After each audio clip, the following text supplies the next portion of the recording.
Ya, shalom Bapak Ibu, Saudara-saudara. Saat ini saya ada di sebuah desa di Kabupaten Kupang. Itu jaraknya kira-kira 4 jam perjalanan dengan mobil dari kota Kupang. Dan desa ini namanya Desa Bioba. Dan Bapak Ibu, selama beberapa tahun ini saya bersama dengan GKIN Revival Kupang maupun juga Yayasan Karya Bakti Esrasoro menaruh perhatian untuk pelayanan di desa ini. Dan di sini kami membangun sebuah sekolah ya untuk anak-anak SD, sekolah berasrama, dan juga mau membangun sebuah gedung tempat ibadah untuk orang-orang Kristen di tempat ini. Dan saudara, kalau saudara melihat di belakang ini adalah gedung sekolah yang kami sudah selesai membangun dengan 6 ruangan dan masih dipergunakan untuk murid-murid dari kelas 1 sampai kelas 4, sementara 2 ruangannya dipakai untuk menjadi asrama buat anak-anak. Jadi di sekolah berasrama untuk anak-anak yang dilayani oleh Bapak dan Ibu Daniel yang sangat berpengalaman di dalam pelayanan berasrama.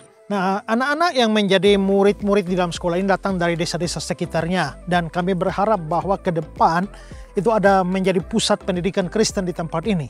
Sementara itu juga saudara, kami mau berencana membangun satu gedung kebaktian karena jemaat di sini belum mempunyai tempat kebaktian. Kalau saudara lihat, ini sudah ada tiang-tiang yang berdiri, dan kalau saudara lihat tenda biru di sana, itu kami masih beribadah atau masih berbakti setiap hari Minggu di bawah tenda ini, dan menjadi problem besar kalau hujan turun ya. Nah, karena itu kami sudah berencana untuk membangun gedung ini.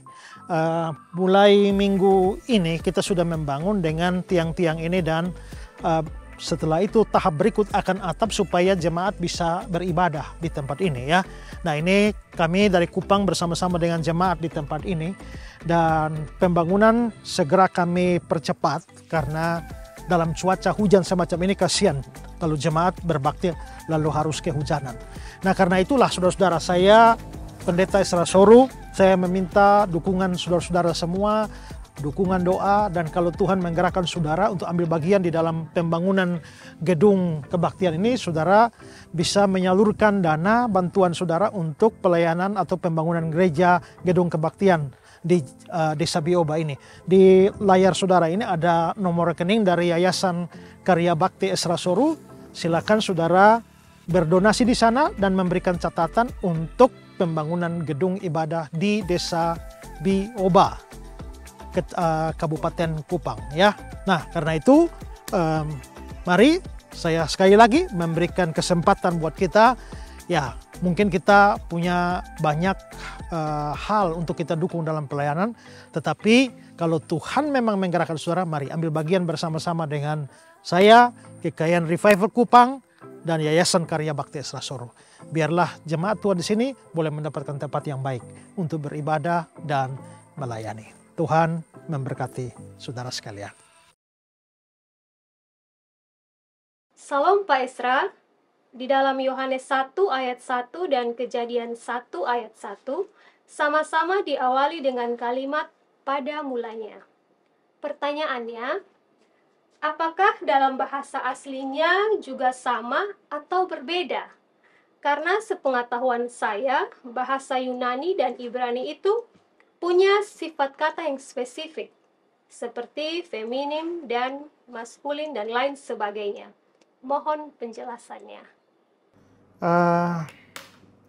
Kalau Kejadian 1 itu menggunakan kata kan pada mulanya Allah menjadikan langit dan bumi ya. Nah, itu kata Ibrani yang dipakai di sana adalah beresit ya, beresit bara ya. Dan kalau kita melihat di dalam Yohanes pasal 1, pada mulanya adalah firman ya. Nah, pertanyaannya adalah apakah itu sama artinya? Nah, sebenarnya dua-dua itu bukan beresit, itu bukan hanya menekankan keterangan waktu pada awal ya. Karena begini, bahwa beresit dalam Kejadian 1 itu pada mulanya, pada permulaannya. Sementara kata Yunani di dalam Yohanes 1 ayat 1 itu adalah arke, en hologos. Nah, di Kejadian 1 itu Beresit bara Elohim yang diterjemahkan pada mulanya Allah menciptakan, itu terdiri dari, ya secara literal tuh bilang dalam permulaan. Kalau dia diurai kata Beresit itu artinya bisa berarti di dalam permulaan. Menunjuk pada permulaan waktu. Menunjuk pada permulaan kejadian.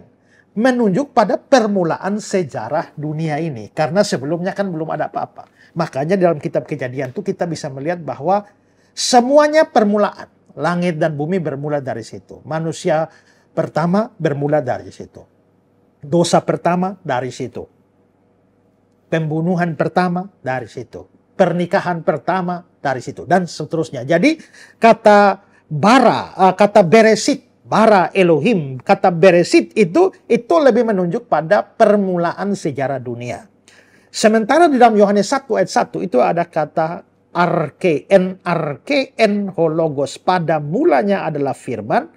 Nah, arke di sini itu juga berarti permulaan.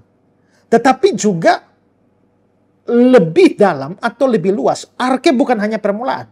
Tapi arke itu bisa berarti asal usul.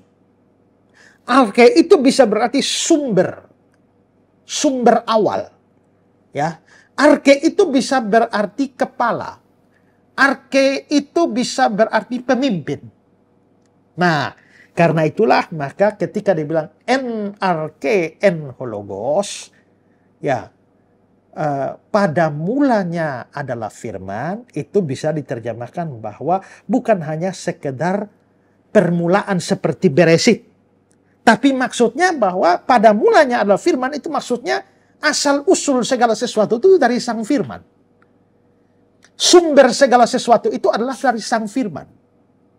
Makanya di Wahyu pasal 3 ayat yang ke-14, dia bilang, inilah firman dari dia, saksi yang setia dan benar, arke dari ciptaan Allah. Nah, tapi Lembaga Alkitab Indonesia dengan salah menerjemahkan di situ menjadi permulaan dari ciptaan Allah. Sampai akhirnya saksi Yehova lalu mengatakan bahwa, nah, Yesus adalah permulaan dari ciptaan Allah. Harusnya diterjemahkan asal usul dari ciptaan Allah, atau sumber dari ciptaan Allah, atau kepala dari ciptaan Allah. Nah, karena itu maka di sini kita kalau membuat perbandingan teologisnya, maka sebenarnya fokus waktunya itu Beresit di Kejadian 1 ayat 1 itu fokusnya adalah awal penciptaan dunia fisik. Sementara Yohanes 1 ayat 1 arke itu lebih menekankan sebelum segala sesuatu diciptakan. Firman sudah ada. Firman itu kekal. Nah, sementara itu subjek utamanya di dalam Kejadian 1 itu adalah Allah mencipta. Beresit bara Elohim. Tapi fokus atau subjek utama dari arke di Yohanes 1 ayat 1 itu adalah firman sudah ada dan firman itu adalah Allah. Nah, kalau Beresit tekanan teologisnya apa? Tekanan teologisnya adalah Allah sebagai pencipta. Sementara di dalam arke Yohanes 1 tekanan teologisnya adalah bahwa firman itu pribadi yang praeksistensi, artinya sudah ada sebelum dia muncul di dalam dunia. Jadi boleh dikatakan bahwa ya antara Beresit dengan arke ada samanya, tapi ada juga bedanya. Samanya bisa sama-sama berarti permulaan, tapi seperti saya bilang tadi, fokus waktunya, juga subjek utama dan penekanan teologisnya berbeda.